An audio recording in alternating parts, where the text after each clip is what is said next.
ഞാനിപ്പോ നിൽക്കുന്ന ഒരു 2 മണിയായിട്ടുണ്ട്. ഓക്കെ, നട്ടുച്ച വെയിലത്താണ്. ഓക്കെ, പക്ഷെ ഞാൻ നിൽക്കുന്നത് എന്റെ മിയാവാക്കി ഇൻഡോർ ജംഗിൾസിന്റെ ഉള്ളിലാണ്, അതായത് എന്റെ നേഴ്സറിയുടെ ഉള്ളിൽ. അതായത് ഈ പറയുന്ന കൺസെപ്റ്റ് ഇപ്പോ നമ്മുടെ കൊച്ചി എല്ലാം പുകഞ്ഞു തുടങ്ങി. ഓക്കെ, ന്യൂസ് എല്ലാമായി വരുന്നുണ്ട്. ഈ പറയുന്ന ഡൽഹിയും ഈ പറയുന്ന ഉത്തർപ്രദേശും, ഞാൻ പറഞ്ഞില്ല, ഇന്ത്യ കംപ്ലീറ്റ് പുകക്കും. കാരണം ഇത് പുകക്കണേണ്. ഓക്കെ, പുകഞ്ഞു തന്നെയല്ല. ഓക്കെ, നമ്മുടെ GST എല്ലാം കുറച്ച് കാറുകളുടെ എണ്ണം കൂട്ടുന്നു, ഫാക്ടറി എല്ലാം നല്ലോണം എമിഷൻ ചെയ്യുന്നു.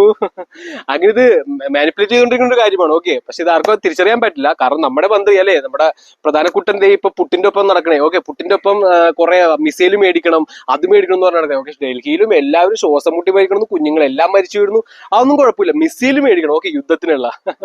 അപ്പൊ ഈ വിഡ്ഢികൾ ഇങ്ങനെ ആയതുകൊണ്ട് നമ്മൾ മരിക്കും. ഓക്കെ, അപ്പൊ കൊച്ചിയിൽ അതേപോലെ ഇന്ന് നോക്കിയപ്പോ ഇതും അതുപോലെ തന്നെ കൊടൂരമായ, പക്ഷെ അത് പുകയാട്ടെ വിദ്യാഭ്യാസം ഇല്ലാത്തവർക്ക് മനസ്സിലാവുള്ളൂ. ഓക്കെ, പക്ഷെ ആ വിദ്യാഭ്യാസം ഇല്ലാത്തവർ ആ വിദ്യാഭ്യാസമില്ലായ്മ തന്നെയാണ് അവർ ചൂഷണം ചെയ്തത്. ഞാനിപ്പോ റിലാക്സ് ഫോർസ് ഈ പറയുന്ന കാർഡ് ഇന്നലെ പെട്ടെന്നൊരു മഴയത്ത് മുളച്ചു വന്നതല്ല. ഓക്കെ, 2018 എന്റെ പഴയ വീട് പൊളിച്ചപ്പോ ഓക്കെ ഇങ്ങനെയായിരുന്നു ഈ സ്ഥലം ഉണ്ടായിരുന്നു. ഈ സ്ഥലത്തിനെ കാടാക്കി മാറ്റി അതിനുശേഷം എന്താണ് ഫൈറ്റോൺസൈഡ്സ് എന്ന് പഠിച്ചു. കാരണം ഞാൻ പറഞ്ഞില്ല, ലോകത്തുള്ള എല്ലാവരുടെ പട്ടിണി അസുഖവും മാറ്റണം. ഇപ്പൊ പുതിയൊരു റിപ്പോർട്ട് വന്നിരിക്കുന്നു, ഈ ആന്റിബയോട്ടിക്സ് ഇനി വരാൻ പോകുന്ന ഏറ്റവും പ്രശ്നം നമ്മൾ ആന്റിബയോട്ടിക് അല്ലേ, നമ്മൾ ചെറിയൊരു പനിയോ ഇതെല്ലാം വരുമ്പോൾ മിഠായിക്കുന്ന പോലെ പാരസറ്റമോളോ ആന്റിബയോട്ടിക് എല്ലാം കഴിച്ചുകൊണ്ടിരിക്കും. ഇതെല്ലാം നമുക്ക് ആ ഒരു ഹോസ്പിറ്റലുകാരും വിഡ്ഢികൾ തന്നെയാണ് പറഞ്ഞു തന്നത്. ഓക്കെ, അതുകൊണ്ട് പുതിയൊരു റിപ്പോർട്ട് വന്നത് നമ്മുടെ ശരീരത്തിൽ നിന്ന് ഇനി യാതൊരു ആന്റിബയോട്ടിക് ഏക്കില്ല. അതായത് നമ്മുടെ ശരീരത്തിലെ ഇമ്മ്യൂണിറ്റി അവർ നല്ല രീതിയിൽ കുറച്ചു. നമ്മുടെ കുഞ്ഞുങ്ങളെല്ലാം എന്റെ ബാഹുവെല്ലാം അഴുക്ക് വെള്ളത്തിൽ ഇങ്ങനെ കിടന്നാൽ പോലും അവന് യാതൊരു അസുഖം വരില്ല. ഓക്കെ, ഇത് കാണുമ്പോൾ എല്ലാവർക്കും അയ്യെന്ന് തോന്നും, പക്ഷെ പെപ്സി കുടിക്കുന്നത് കുഴപ്പമില്ല. ഇത് കാണുമ്പോൾ അയ്യെന്ന് തോന്നും, പക്ഷെ അവന്റെ ബോഡിൽ ആ ഒരു ഇമ്മ്യൂണിറ്റി ഓൾറെഡി ഉണ്ട്. ഓക്കെ, ഫൈറ്റോൺസൈഡ്സ് ഉണ്ട്, ശുദ്ധമായ ഭക്ഷണമുണ്ട്. അപ്പൊ ആ രീതിയിൽ എനിക്ക് കൺവേർട്ട് ചെയ്തെടുക്കണം ഇവിടുത്തെ കുഞ്ഞുങ്ങളെ. ഓക്കെ, പ്രായമുള്ളവരെയല്ല, വിഡ്ഢികളെയല്ല, കുഞ്ഞുങ്ങളെ, വിഡ്ഢികളുടെ കുഞ്ഞുങ്ങളെ അവര് വിഡ്ഢികളാക്കാൻ ഞാൻ സമ്മതിക്കില്ല. ഓക്കെ, അതുകൊണ്ട് തന്നെ 2018 മുതൽ ഈ 2025 വരെ എത്തിയപ്പോഴാണ് ഇപ്പൊ കൊച്ചി എത്തി തുടങ്ങി, ഡൽഹി എത്തി തുടങ്ങി. ഇനി അപ്പൊ എന്റെ എൻട്രിയുടെ സമയം, അതായത് എന്റെ റിലാക്സ് ഫോർസിന്റെ എൻട്രിയുടെ സമയം ഈ ഒരു 7 വർഷം അല്ലെങ്കിൽ 10 വർഷം റിസർച്ച് പ്രോഗ്രാം, ഈ പറയുന്ന 7 വർഷം കൊണ്ട് ഞാൻ ടാക്സി ഓടി, ഞാൻ BPCL പണിയെടുത്തു. അങ്ങനെയാണ് എന്റെ കാര്യങ്ങൾ മുമ്പോട്ട് പോയി.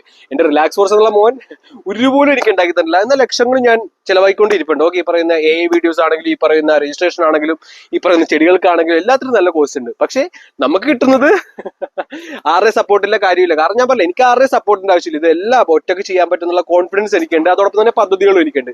എനിക്ക് പിന്നെ ആരുടെ സപ്പോർട്ട് വേണം? ഈ പറയുന്ന ഗെയിം കളിച്ചിരിക്കുന്ന വിഡ്ഢികളുടെയോ, അല്ലെങ്കിൽ ഈ പറയുന്ന സ്വന്തം കാര്യം നോക്കുന്ന പൊളിറ്റീഷ്യൻസിന്റെയോ, അല്ലെങ്കിൽ ഈ പറയുന്ന ആൾക്കാരെ കുഴിയിലേക്ക് തള്ളിവിടുന്ന സിനിമ നടന്മാരുടെയോ, ആരുടെ സപ്പോർട്ട് എനിക്ക് വേണ്ട. എനിക്ക് എന്റെ ഈ ചെടികളുണ്ട്, ഭൂമിയുണ്ട്, വായുണ്ട്.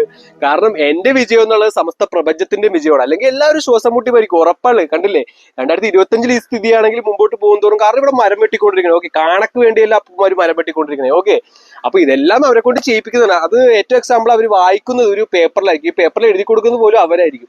അതായത് ഈ വിഡ്ഢികളെ വെറുതെ ഡമ്മിയായിട്ട് നിർത്തും. അപ്പൊ ഈ ഡമ്മികളുടെ കീഴിൽ നിൽക്കാൻ എന്നെ കൊണ്ട് പറ്റില്ല. ഓക്കെ, അപ്പോ എല്ലാ കുഞ്ഞുങ്ങളെ സംരക്ഷിക്കാനുള്ള പദ്ധതികൾ ഞാൻ വർഷങ്ങൾ മുമ്പേ തുടങ്ങിയതാണ്. ഓക്കെ, അപ്പൊ അതിന്റെ ഒരു സ്റ്റേജ് എത്തിക്കഴിഞ്ഞു ഇൻസ്റ്റാളേഷന്റെ. Okay, don't worry.